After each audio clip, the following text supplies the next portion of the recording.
Commissioner, and also to Internet New Zealand, as Jane said, for hosting us today. When it comes to, is that all right? So there will be some technical adjustments. When it comes to defining personal information, I sometimes feel like I'm singing Monty Python's Galaxy song. You know, the one about how the universe keeps expanding and expanding in all of the directions it can whiz. It's hard to keep track sometimes. Fortunately for sanity, it's usually pretty obvious for most of us with what we're dealing with in our practical lives, whether it's personal information that we're dealing with or not. After all, the definition is that you have information about an identifiable individual. The recent developments in some of the law or the examples I'll speak to you about today sort of drill in mostly to those last 3 points. When is information, which is anything in any format, doesn't matter whether it's oral, written, documentary, not, information that you transmit telepathically to somebody, it really doesn't matter, it's all information, yeah? So it's something that tells, instructs, makes aware. But it needs to be about a person, and what does that mean? Some of the recent cases have really started to test our understanding about when we think something is about somebody. The somebody needs to be identifiable, not identified. Your name needs to be nowhere near it, and don't have to have any form of positive identification, but the information needs to be about an identifiable person. And that person needs to be an individual, that is, a living human being. There are occasions when deceased human beings are covered, but they are relatively few and far between and specialised. Oh no, yeah. We won't get into that perhaps. But it's always been a topic, well, it's mostly fairly obvious, and probably 90% of the cases that we deal with, whether we're dealing with personal information, it's always been a topic with some really interesting grey areas. Well, that is at least interesting to lawyers and to privacy geeks like me. It's certainly been the subject of some of my fiercest and most cheerful debates with colleagues over the years, including in the Privacy Commissioner's office. Some examples I can remember, there was a dispute about a caravan repair, and the question was whether there was personal information about the owners of said caravan who were in a war with the motor mechanic. In that instance, the information was much more about the dispute and who said what and when and what was going on, rather than about the caravan itself. So, yeah, okay, we're thinking perhaps personal information there.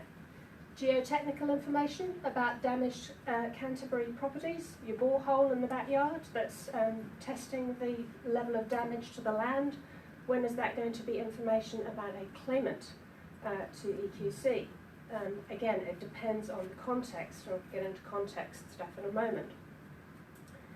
There was one that was to do with pallets that were owned by a sole trader farmer. Some produce of his got damaged in the warehouse before it got exported. Each pallet was tagged with his grower number. So could the information about where the pallets went when? It was an access request. Could that be personal information about him? And ultimately, we got him the information. It was fine. Less successfully, there was the person that wanted access from his employer to every letter that he had ever written and signed off for about 10 years, on the basis that it had his name on it, therefore was his personal information. We thought perhaps not. And there were a few stories, of course, involving unpaid vet's bills, and whether information about the late Fido could be said to be information about the late Fido's owner. Dogs not having privacy rights, you understand, even when they're alive and kicking. So there are lots of grey areas. I think we have to accept that wherever we come from, we're going to have to accept that what is and is not personal information is deeply contextual. Occasionally overseas, they've tried to lock it down into something much more fixed. So the idea about personally identifiable data in the United States, for example, tends to be, and some of the legislation over there tends to be defined. You know, it's your social security number, it's this, it's that, it's the other. So you have a list of the things that can be said to be personally identifiable data. Even in the United States, that is changing now, and they're taking a more broad and contextual approach to what personal information is. So I think we have to accept that what is and is not personal information is contextual and will always be contextual. It's very hard to create a box and say, this stuff's in the box always, this stuff's outside the box always. And the feeling of Schrodinger's cat analogy coming on here. So, for example, business information. When is information about your business going to be personal information? Company information expressly is not personal information under the New Zealand Privacy Act. Companies don't have privacy rights. They don't have dignitary rights that can be harmed. They have rights of confidentiality and various other things, but they don't have that kind of personal human right of dignity that's really at the heart of a lot of what we talk about with privacy. So company information isn't personal information. There was a case, very early case in the tribunal that said there was a sole director of a company. He ran his personal finances through the company bank account. Somehow, quite possibly wrongly, the bank had released the information to his estranged wife, who was then able to see what he'd been spending money on and where. He got quite up in arms about this, not surprisingly, and he said, well, this is a breach of my privacy. The tribunal went, no, it's not. You've chosen to run it through the company bank account, so we cannot lift the corporate veil. This is all quite debatable, but he said, no, it's company information. You've classed it as such by organising your transactions that way. We're not prepared to say it's a privacy matter. You'll have to take it into a different forum to be able to deal with that. It's not Privacy Act. On the other hand, if you're a sole trader, you have a load of information about your business, but that's sometimes going to be personal information about you as the sole trader. So it's come up in the context, for example, of the national business number and how you actually get all the benefits of that, but also think about the privacy angles to it, even though it is a business number for business purposes. If you're a sole trader, information about your business is information about you by default, because there's no corporate veil to worry about. So the definition's not set in stone. As several of the cases illustrate, and I think the New Zealand Fire Service opinion recently out of the Privacy Commissioner's Office is a good example. It kind of depends, well, maybe I'll come back to that, depends on how you frame the question, depends on the lens that you apply. The tribunal in the Apostolakis case, which is kind of one of the leading New Zealand cases on what personal information is, had a look at this and said you can frame the question different ways. So let's look at what that means. In the Apostolakis, all you had was a letter from Mrs. Apostolakis' lawyer, Eve Wrights, to the mortgagee of property that she and her husband co-owned. The letter said Apostolakis, so it did use a name in it, but we know that's not definitive, right? Apostolakis, Paradiso building, Courtney Place. The insurance on this building has lapsed or is about to lapse, full stop, yours faithfully. She wanted access to information from the lawyer's file for various reasons. The building had burned down and there was a dispute going on. So she wanted access. They didn't produce this letter. She says that's a problem. I made an access request, you didn't cough up with this. Is it or is it not personal information? Used her name, not definitive. Eve Wrights is going, it's information about the building. Was the building insured? Wasn't the building insured? End of story. The tribunal and later the High Court went, no. Depends how you ask the question. So if you're just asking the question about is the building insured or not insured, then it doesn't look like personal information. But if you're saying what were her rights and obligations in respect of this building, then it is personal information about her. Because what it says is she hasn't insured the building.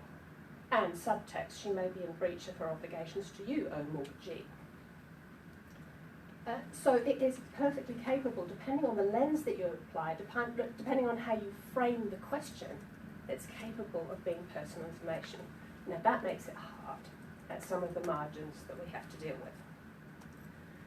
Something else that's come up, it's on my previous slide, is about the identifiability question. There was an issue came up in Hong Kong where a Chinese journalist had been publishing some stuff that various people didn't like, and they wanted to track down who it was. the information had come out without a name on. They wanted to track down who it was. They had the IP address of the computer that all the information was sent from.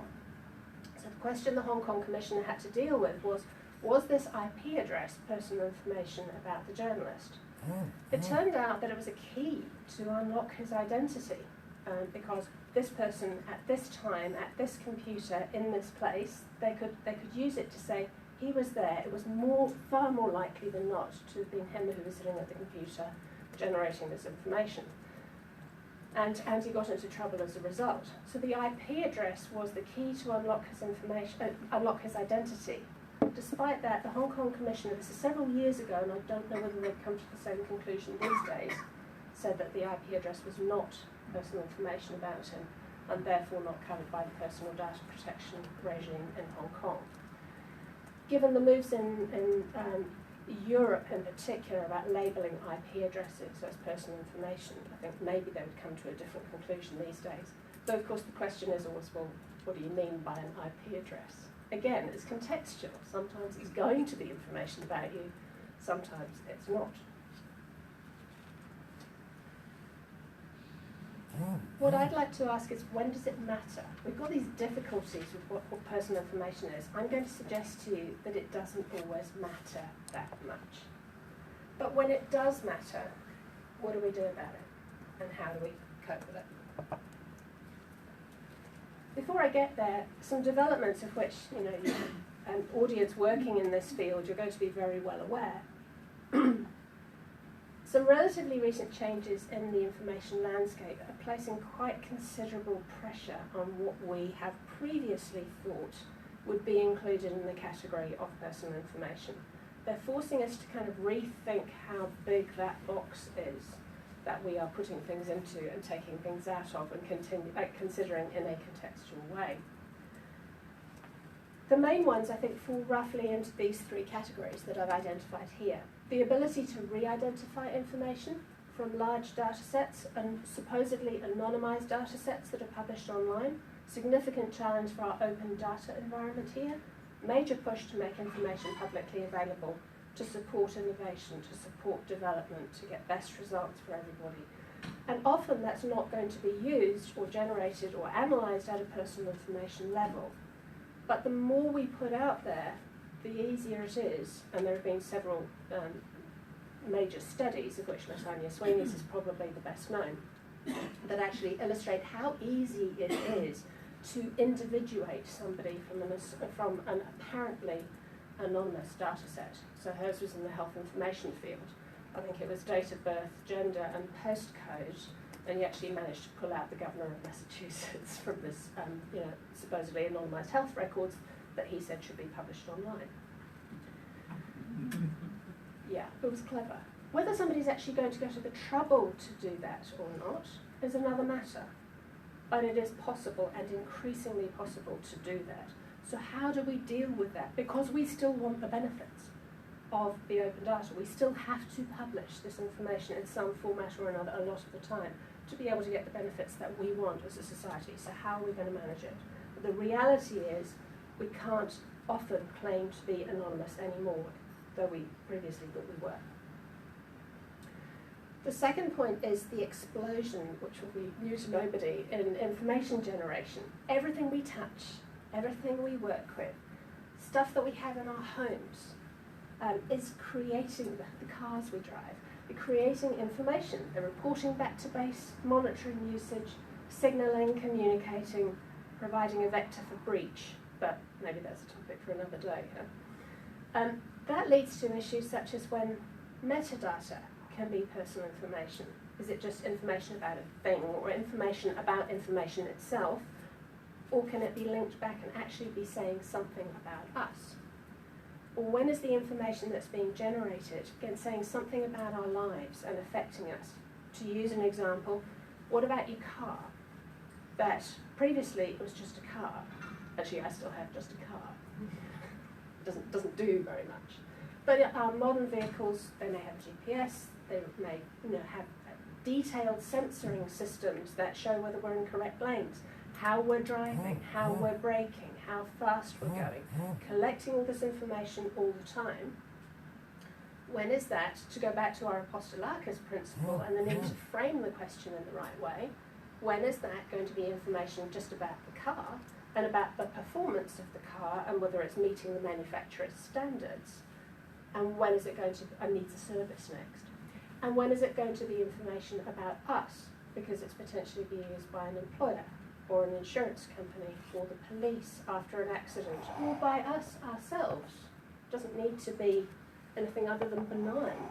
It's still personal information about us. If our car is saying how you drive and where you have been and how long you were there and what route you took to get there, then something that was previously just an ordinary part of our lives all of a sudden is generating information about us.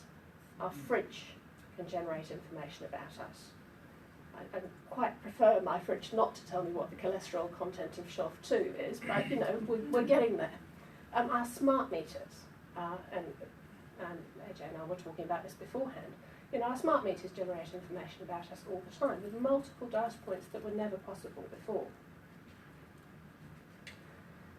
The third change, and obviously it's linked to the other two, these things are not wholly discrete, but the last change is our dramatically improved ability to wrestle meaning out of noise, out of nothing. Stuff that would previously have been trivial if it was about people at all, but it was trivial, it's scattered, it's fragmented, it's inaccessible. We can pull that together and we can think we know something about somebody from the analysis, whether we know the right thing, whether it's just correlations, predictions, or whether we actually know something about somebody, sometimes doesn't matter. We think we know something about somebody. We are targeting our activities towards that person, whether it's advertising, whether it's social services, whether it's a whole range of other activities. We're targeting our activities towards that person on the basis that we think they are this kind of person who wants this kind of thing or needs this kind of thing. So we have this dramatically expanded ability to wrestle meaning, or at least assumptions, out of information that in latter years would have been, in technical terms, data rather than information, trivial, not about somebody. We can individuate people and affect them now in ways that weren't thinkable even a short time ago. None of this is new to you, right? It's this ability to use information in ways that materially affect individuals that justifies, I think, inclusion of a lot of things that we wouldn't have thought of as personal information before.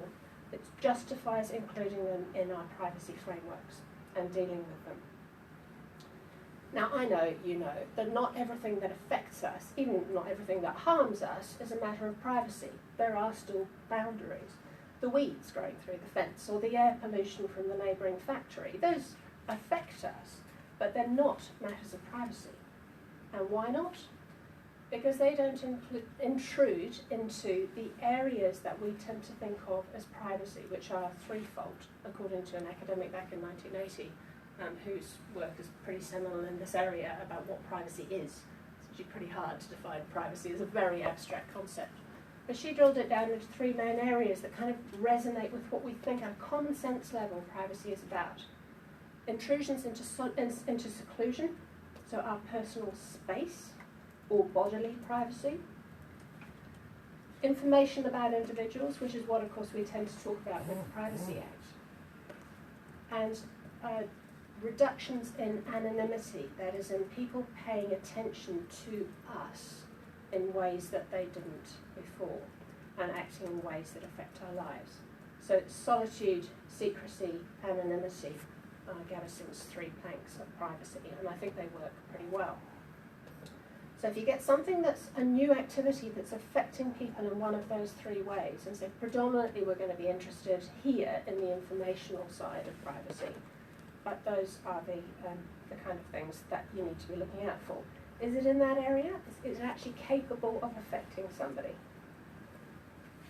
Particularly when the activity has the capacity to harm somebody. And the Privacy Act places a lot of emphasis in New Zealand on harm and preventing harm. And I'll come back to this as well when we talk about law reforms and the need to focus on the things that prevent harm. I want to caution though in that area, it keeps it grayer, I know. It would be nice to have lovely bright lines. But you're not necessarily just talking about how an action harms a particular person at a particular time. I think one of the things, you might get an action that delivering advertising to somebody. It's not a harm. It may be a pain, but it's not a harm. It's not really going to cause you that serious level of embarrassment most of the time. I'll get on to Vidal Hall. But most of the time it's not actually going to affect you materially.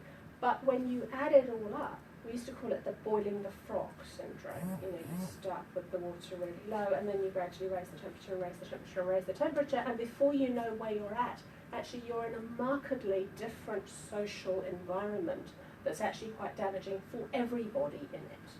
The privacy is not all about individuals. It's often said to be about individuals. It's not all about individuals. It is about a collective public right as well. And our privacy laws are expected to protect us against that. The easiest lens to look through is harm to an individual, but you don't necessarily look short term. You can look relatively longer term as well, or look at cumulative effects of various things. That's probably more a subject for a remedies lecture though, than for this one. It is practically important to recognise that we still need some limits on what personal information is if we're going to make sense of our laws. Some things do need to be said to be out, at least in certain contexts. As Paul Ohm said in his excellent article, Broken Promises of Privacy, expanding the definition too far makes it actually meaningless. It makes it a Humpty Dumpty term. It's completely unworkable. It's a particular concern as well in jurisdictions where there are very strict rules about how to handle personal information, very prescriptive rules, and very stiff penalties for failing to comply. The stronger our laws are, the more we want to know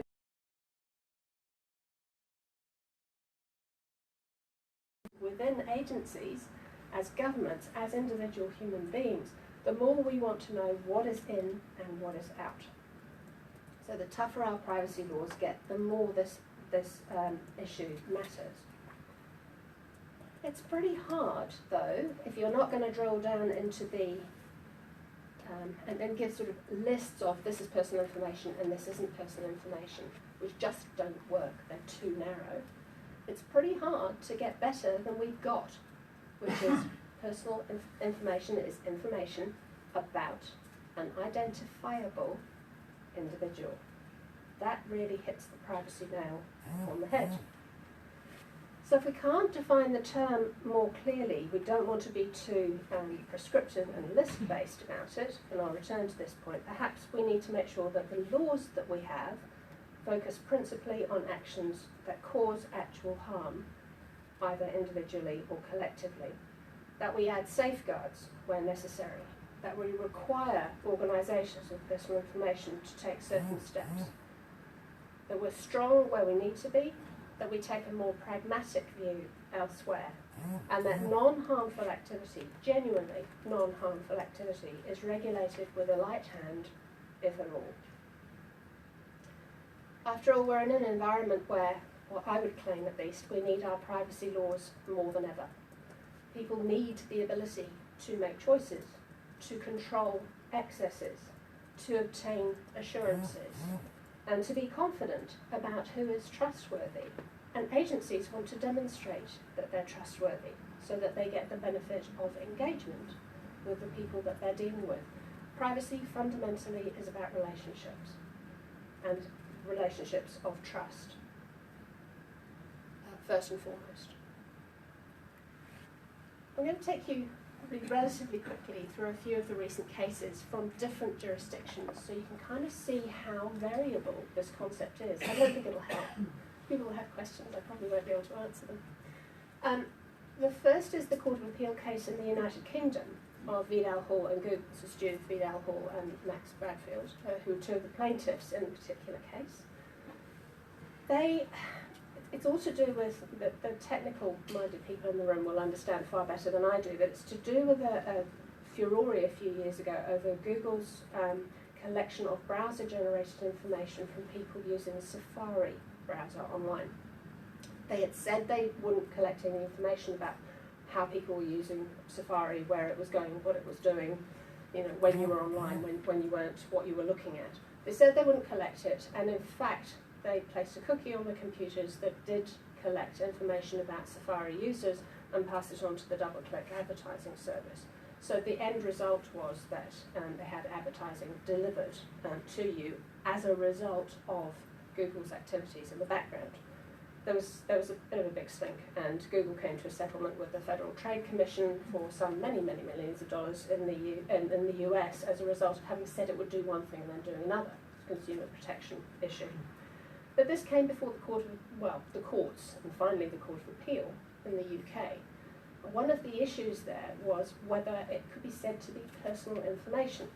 I've got my smartphone, I've got my tablet, I'm using Safari, which is generally going to be Apple then, right? I'm using Safari to be able to get to various places, look at various things. What is that information about me, or is it information about my device? Heavily influenced. The court didn't decide categorically because it's an awkward procedural question. I won't go into it here, but it was kind of a preliminary hearing on various issues. The main topic was whether they could claim damages for emotional distress. Supposedly not allowed under the UK law. Emotional distress alone, you had to have some financial loss with it to be able to claim. And the court said that's incompatible with European law, so we're going to chuck out a bit of the European Data Protection Act. So that's the main result from that particular case. But while they were doing it, they had to say, well, is there a case here? Is there a claim? Do these people have some sort of claim at all? Is it personal information about them? And the court was perfectly prepared, very heavily influenced by the European law. The court was perfectly prepared to say that yes, it was. Google's whole business model, for example, is to individuate users as much as possible, to collect this information, to use it to target advertising to as individual people as possible. They also said, well, device information, generally it's only one person that will be using the phone or the tablet, not exclusively, but often. So if you're identifying the device, then you're also identifying the person behind the device. Google made a strong claim, and a correct one, that all its administrative data, say of Gmail users or other Google account holders, was kept completely separate. It would never have been matched up with this data that it was collecting through the cookie to be able to identify people in Google's systems. So it was a pretty strong argument. The court said, doesn't matter. Just the fact that you happen to have some form of administrative separation between these particular data sets, it doesn't matter. You have the capability to put them together if you wish. So these people are identifiable, even though they are not identified, and it is not the company's intention to use other information that it has to identify them. So, this is quite highly debatable, and people in the room will have very, very different views about whether that's the correct decision or not from the UK Court of Appeal, but that's the one that we have. So the UK definition is very broad. It's capable, it's expanded to include all sorts of browser information, browser-generated information, for example. It can even be expanded the way that the court explains it to, somebody picks up what other apps you've got on your device and sort of get to know a little bit more about whether going to Twitter might be quite interested in that one. Over Tasman, we have something quite different going on. It's not quite at the other end of the scale, but it's at least beyond the centre, I think, from where the UK court has been. This is Ben Grant. He was a tech journalist. He's in-house somewhere now, but he was a tech journalist, very interested in the telco's provision of information to law enforcement authorities, what they would produce and when. Particularly after Telstra started transparency reporting and saying, well, this is how many law enforcement requests we answer every year. He goes, okay, I'll give it a go. So he asked Telstra for all his information that it held about his phone use, including the metadata, telecommunications metadata associated with his phone. We call traffic data, call associated data. But it even drilled down to where the cell phone towers were that actually, that linked his call to be able to put the call through to certain people. So he wanted everything. He's testing the limits. Good on him. Telstra went, oh my God, no. You can have your billing information, you can have the call information. We're not going to let you know who other calls came from or whatever, because that's their personal information. But no, we're not going to tell you. Now, in New Zealand, the answer would be really easy. It would be personal information, because the Telecommunications Information Privacy Code defines call-associated data and called traffic information as personal information for the purposes of the code. So it's resolved here. But it wasn't resolved in Australia at the time. The law has slightly changed since, which complicates things. But even so, it's not clear that all of this would be personal information in Australian law. Then Grub goes, hang on a minute, but if the police come asking, you give it to them. If I come asking about me, because if I'm in trouble or they're investigating me somewhere, you'll hand it over to them. I come asking, you won't give it to me, WTF. So he went to the Privacy Commissioner's office, who went, actually, we agree with you. Yeah, it's a really good argument. It is information, or a lot of it at least, is going to be information about you. Telstra, you've got to cough it all up. Telstra's looking down the barrel of how many of these kind of requests are we going to get and how much is it going to cost us? But is it personal information or isn't it personal information? And the Privacy Commissioner said yes. Telstra, looking at the bill, the potential bill through a phone, went to the Administrative Appeals Tribunal, who looked and went, it's not about him at all. This is information about the billing information, so on, fine, but the remaining bits of information that he's arguing about, such as times, durations of calls, the cell phone tower location, the this, that, and the other. Telstra gave him what colour his phone was, but they didn't hand over the other stuff. Administrative Appeals Tribunal looked at this remaining data and said it's not about him, it's just to do with the mechanics of placing a call from A to B and then actually managing the billing system in the background and doing this, that, and the other. And we were all looking and going, what? I don't think so. And the Privacy Commissioner, Ben Grubb was out of the picture by then, but the Privacy Commissioner actually took the case to the Federal Court in Australia, who said, well, yeah, the Administrative Appeals Tribunal probably isn't right, or at least we would categorise it in slightly different ways. So that's helpful. But at the same time, they came out with a statement that said, oh, well, really, some of this stuff, he's not the subject matter of the information. And I think that statement's actually quite unhelpful. Yes, it's under the old law, but personal information is not limited to information of which somebody is the subject matter. That's not it doesn't encapsulate all information that might be about somebody. The categories are different. Subject matter of the information is quite focused. And I think what it illustrates is something I encounter with my clients on occasion. They don't want to accept that something is personal information. It came out in the Google case as well. They don't want to accept that something is personal information because that's not what they intend to do with it. They're not actually interested in the individual at all.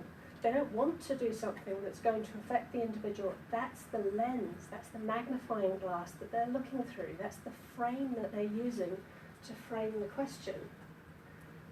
But that's not the point. And New Zealand, at least, has been quite clear that that's not the point. The point is whether, in fact, this is, viewed objectively, this is information about an identifiable individual.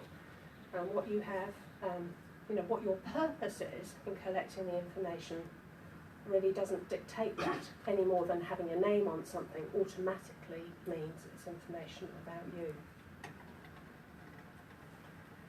Which gets us on, and I need to be brief, otherwise we're going to run out of time for questions, which I don't want. No, sorry, that's entirely ambiguous. I do want questions, therefore I want to leave you time for questions. Gets us into the New Zealand environment. We've already talked about Kostelakis and various cases that we've had. But the New Zealand Fire Service advisory opinion recently, to me it's actually, I don't mean this at all rudely, it's an orthodox statement of what personal information is. To me, it made complete and total sense, and it was what I would have said all the way along the line. Fantastic, as you will have gathered from this session, fantastic subject for first advisory opinion, because people get really confused about what personal information is. And I know there's been a lot of argument about the advisory opinion. For those of you who aren't familiar with its subject, what happens is this fire service currently publishes a website with information about incidents that it attends. So it's time, date, suburb, what kind of incident, how long, I think. I should put up a screenshot of it because I did go and have a look. But also what kind of incident it is. Is it a false alarm? Is it a fire? Is it a medical emergency? There are several different categories. So it publishes this information, and that is not personal information on the website, right? It's just what the fire service did, where they went. It's only suburbs, no means of being able to track who's what. If you happen to be viewing it at the time, sure, you might know. But there's nothing in the information itself or in anything that you could link with it, even with the online publication, to be able to say, hang on a minute, that's about an identifiable individual. The fire service wants to be able to get on with its job, not answer whole loads of questions from insurers about, please can you give me information about this incident because someone's made a claim and I think that's them. So they want to be able to get on with it. What they proposed was to be able to put the address, to make it easier for insurers, to put the address on the website as well. So insurers could go, oh yes, it's definitely that one. That's where my claim is. Makes perfect sense from a resource perspective and trying to manage getting requests. The question was it personal information? They got some legal advice that went, no. And the Privacy Commissioner's gone, yes it is. And why? Because an address is very easily traceable to an individual. It means all sorts of information that we would have. It means I know the person at that house, or I can go look up who the person is at that house. And more importantly than that, what is currently a set of non-personal information, I don't think the opinion went quite this far, you can correct me, but what's currently non-personal information, perfectly anonymised, by adding an address in, you turn it all into personal information. So at this address, I think I know who the householder is, suffered a medical emergency. Katrine Evans at Molyneux Close, Whitby, did not inadvertently flambe her dinner. She actually suffered a medical emergency and we had to turn out to that. Okay, personally, I wouldn't care. I really wouldn't mind. I don't see this as being particularly harmful to me. It might matter to some people, and there's another difficulty, of course, with privacy that you're all aware of. It's quite again, it's contextual. Different people take different views on things, and that actually creates some real difficulties for the law. I personally might not mind, but I'm identifiable, and what's happened to me is therefore, linked to me as well. So the Privacy Commissioner said, no, it is private, the personal information. As I said, as I started out, I think that's perfectly orthodox. If you take the Apostolakis principle, something that can affect, is capable of identifying us, can affect our rights, responsibilities, say something about us that it didn't before, personal information. So I'm fine with it. It does indicate, though, that our New Zealand situation sits probably closer. We might not go quite as far as the Vidal Hall Court of Appeal decision, but we're much closer down that end of the scale than we are to the statements that the Australian court has been making about needing to be the subject matter of the information. Because in the fire service context, the address, the individual behind that address is never going to be the subject matter of that information, but it is capable of being information about them. Now, I suggested earlier that it often doesn't matter that the category is wider than we might have thought.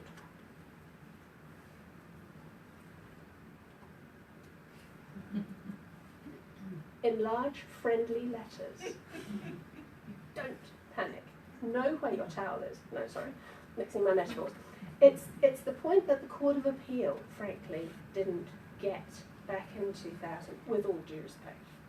Back in Harder and Proceedings Commissioner, which is a case where a lawyer had taped phone conversations with somebody who was ringing up trying to get a settlement with his client. He's no longer a lawyer, but for different reasons. No, this was not as a direct result of this case, but it probably didn't help. The Court of Appeal tried to limit personal information to sensitive information, basically. if this isn't something that we inherently go, oh no, that's creepy, I don't want that out there, you know, that instinctively this is going to harm me. If it's not in that category, they were really worried. This is before we developed a lot of experience, you know, in the Privacy Act environment.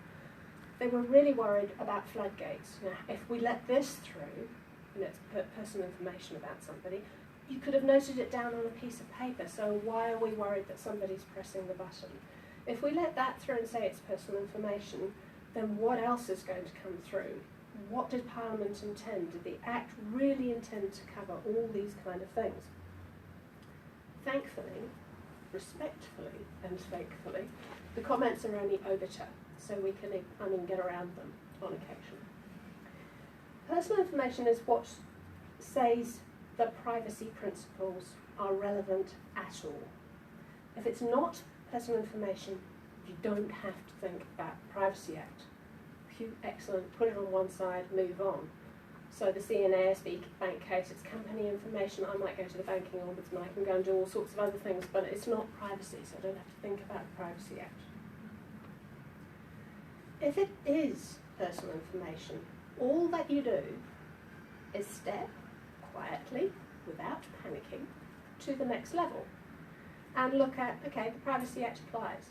So how do the privacy principles say I should be handling that information to deal fairly with people? I might be fine. There are lots of exceptions in the Privacy Act covering very pragmatic and common situations that we have to deal with. Not a problem. So something being personal information doesn't automatically equate to I'm liable, let alone I'm going to be facing a big bill at the end of the day. All it means is, okay, I have to move to the next level and stop and think about it. Before you get to any form of liability, you're going to have to have breached the privacy principle, so none of the exceptions apply. In most cases, not in access cases, but in most cases you've got to have caused some sort of variety of significant harm to the individual. And also, frankly, at pragmatic level, you've got to have failed to see the writing on the wall and have voluntarily done something about it.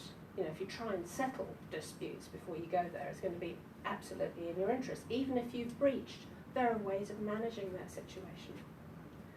The Act is, and the court didn't receive arguments on this in the harder case. I shouldn't be unfair to them, and I'm not being unfair to them. The court did not receive arguments on the structure of the Act. It's designed with its own limitations firmly in place. You can let personal information through the first gateway quite safely in a lot of occasions. And all it does is then come back to, okay, if something's got the capacity to materially affect somebody and cause them harm, you should let it through that first gateway and start thinking about things in privacy terms. You're forced then to figure out how to mitigate the risks to that individual and to end up with a much more principled and trustworthy business practice as a result. There are some hard cases though, and I think access requests probably bring that firmly into focus, because you don't have to prove there's some kind of harm. You've got sort of new challenges demanding new solutions. The solutions that we come up with have to be principled, sustainable, and workable. So our ability to re-identify people from anonymous data sets, one of the things that we can do is to get the value from the information but actually stop the harm from happening.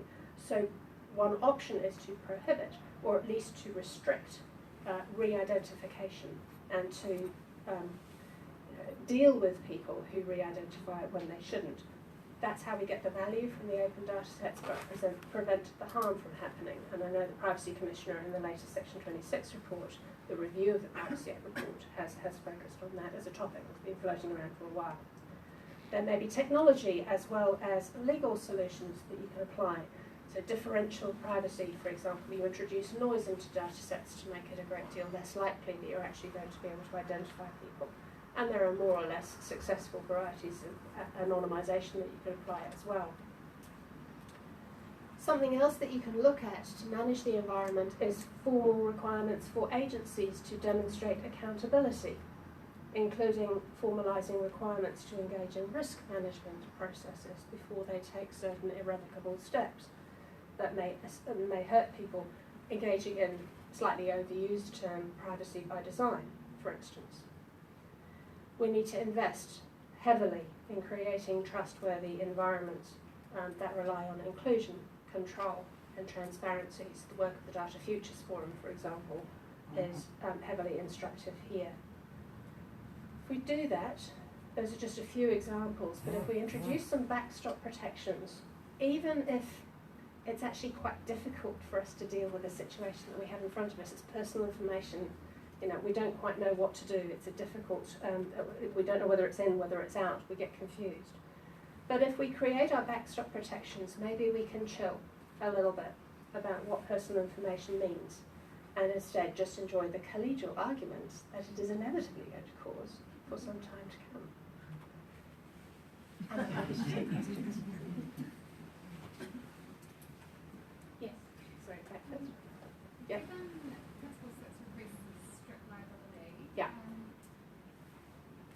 being whether something's readily retrievable or not, is the meaning of readily retrievable to you because that will use it? If it's not readily, then is it not readily retrievable? So this is a question about the exemptions. Basically, it's not necessarily about whether you get it through the gateway, but it's about the protections that are in place behind. The question is whether Principle 6, which is a strict liability provision, actually, what do we mean by readily retrievable? Does that actually assist us? I think it does. That's a very practical test about whether you can actually go, whether you need to forensically unearth something that you deleted years ago. You may technically be able to do it, but it's going to be vastly expensive and unrealistic, really, to be able to do that. So yes, it's a very relevant standard, and I think it's one that agencies don't necessarily apply as much as they could. Ditto the triviality, to be honest. And sometimes, again, somebody's name might be on something. You may be unsure about whether it's personal information about them or not. Sometimes it's going to be really, really trivial, or at least it's. Yeah, again, it's a lens issue. Maybe trivial for the agency. It's not always going to be trivial for the individual. So you need to put yourself in their shoes. You need to know where they're coming from. Ask them. Pick up the phone. Say, we've got a whole load of stuff, but what are you interested in? How can we manage that? So I think there are some very pragmatic ways. So it's all right, even with access that's strict liability, as you say. I think it's okay to let certain things through the door and go, yes, it's personal information about people. There was an issue with the Ben Grubb case about whether it was retrievable. I think with some of the things that he was asking for, we might have been going, is it really readily retrievable?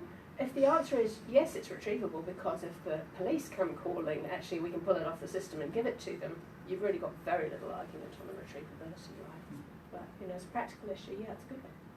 Lucy, Just wondering in particular, I was thinking about the smart devices, you were talking about the car. Yeah. And the idea that, it could track, could be about the car and its performance, or it could be about the way you drive, and you could track all of that.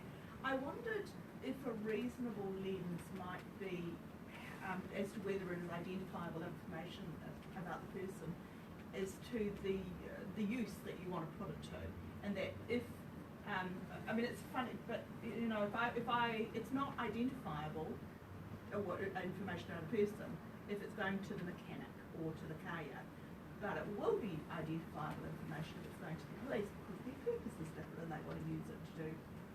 Is that a reasonable way of looking at it? Right, so the question is, in case you can't hear at the back or they can't hear it online, the question is about smart devices and when you're collecting information. Can we apply the lens of, what is the agency going to use it for, or what are they in fact going to use it for? So is it personal information if all they're getting it for is to send it off to the motor mechanic rather than actually using it in, or to do data analytics at the manufacturer level or something rather than actually impacting on the individual? I'm cautious about, for the same reasons that the Administrative Appeal Tribunal in Australia got into difficulties, I think, with the Grubb case. I'm cautious about saying I don't intend to use it, so therefore that colours the actual definition. But at the same time, you're right, the context might mean that actually it's never going to be used, can't be used in relation to the particular individual at all, and therefore, we're quite happy to say it's not personal information. But it can morph as well. For some purposes, it's not personal information. That's not governed by the Privacy Act. You can get on and do whatever you need to do in that environment. But when it can be information about people, when it can be used to affect somebody in some way, then you have to call it personal information, you have to call it out, even though the agency might go, oh, we never meant to do that. But if they did, I mean, if the police get hold of it for some reason because they're tracking the driving abilities of this person, the fact that they've got it for this person must immediately say it's identifiable information. Absolutely. It's only when it's there, but it's just an abstract idea. So the result, I guess, is the question would always come up in the context of who's picked the information up. So. My advice to clients always tends to be, if you're not sure, or you have many situations in which systems have mixed personal and non-personal information in. The most common example is when you have company information sitting alongside information about individuals. Your system has to manage both in the same way. So there'll be clients in the same way. They'll both be signing up for your services. They'll both be paying bills. It doesn't make sense to set up completely different systems depending on your categorization of personal information. And you don't need to go that far. What I usually advise people is treat it like personal information, and you can't go wrong. All it does is knock you into the privacy principles sort of area, and you go, well, so why am I doing it? Do I have a good reason for doing it this way? Companies might mind as well. You know, do I have a good reason for doing it, and how do I manage it? Yeah, question. Yeah, how does, sort of like the case of the mechanic, the sort of implied consent to using information come in? So I take the car to the mechanic and say, oh, it's making a horrible noise, and the mechanic goes, okay, I'll have a look at it. Could that then be considered implied consent for him to take all that information and use, even though he hasn't asked and I haven't explicitly said? Yeah. And how does that then go? I buy a new car, the manufacturer's brochure says, you know, we're always working to make your experience better and faster and nicer, etc. Can that be taken as implied consent to take that information and use it? Yeah. So the question is about implied consent. So, if you send something through to somebody, when are they going to, impliedly say, well, you've consented to them doing such and such with it? Again, that's not really that's into the privacy principles and how the privacy principles apply. So you may be quite happy to let it through the personal information door and say, all right, but then when you look at the exceptions, you go, well, actually, people have consented to it because it was all in the terms and conditions, as long as it's not a million years ago, as long as it's clear and informed and genuine, so people know what's going on. Or it might be heavily implied because that's just the way it has to happen, and everybody will understand that, and everybody's expectations are exactly the same with relation to this transaction, whether you've got a piece of paper to wave at somebody or not. So you can call it personal information, but then deal with it at the authorization level. And if that works, great, fine, it's not a problem, it's not a breach, so you're away. But if you try and knock it out artificially at the personal information stage, then you're depriving yourself of opportunities as well, particularly larger agencies or tech developers or whoever. You're depriving yourself of the opportunity to ask those further questions about how you manage the information fairly, how you engage with people. I'm a privacy advocate, I'm going to say this, all right?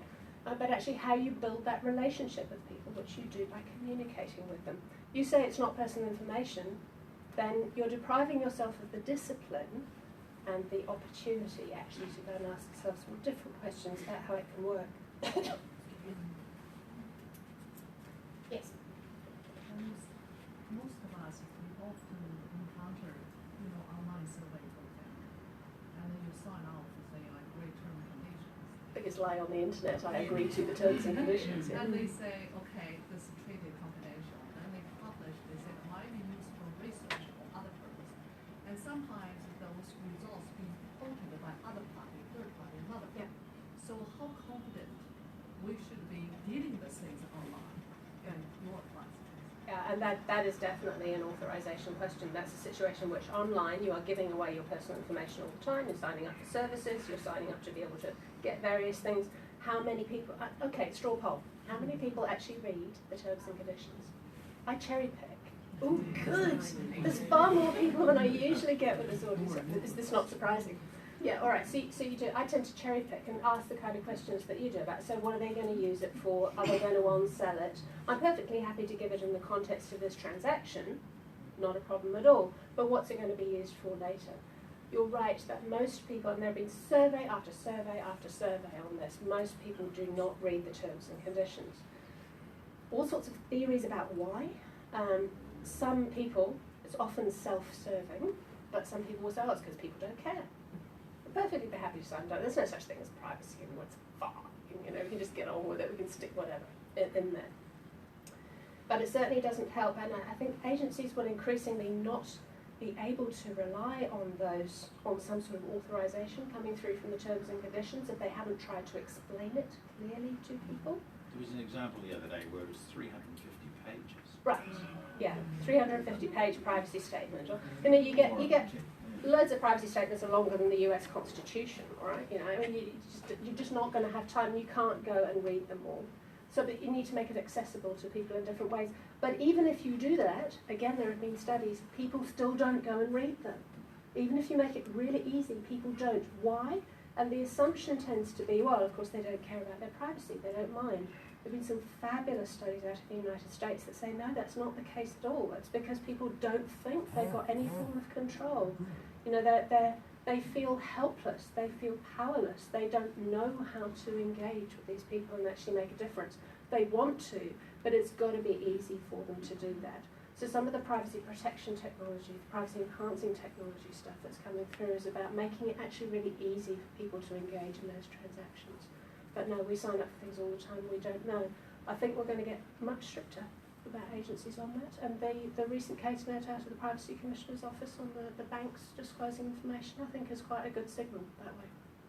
This is really a follow-on from the last question. Sometimes I see those Facebook quizzes like what saint are you or what Greek hero you are in last life or whatever, and amongst the terms and conditions will say quiz only or whoever will receive this and it might mean something like your friends list or information about your contacts. Are we breaching other people's privacy by signing up to those?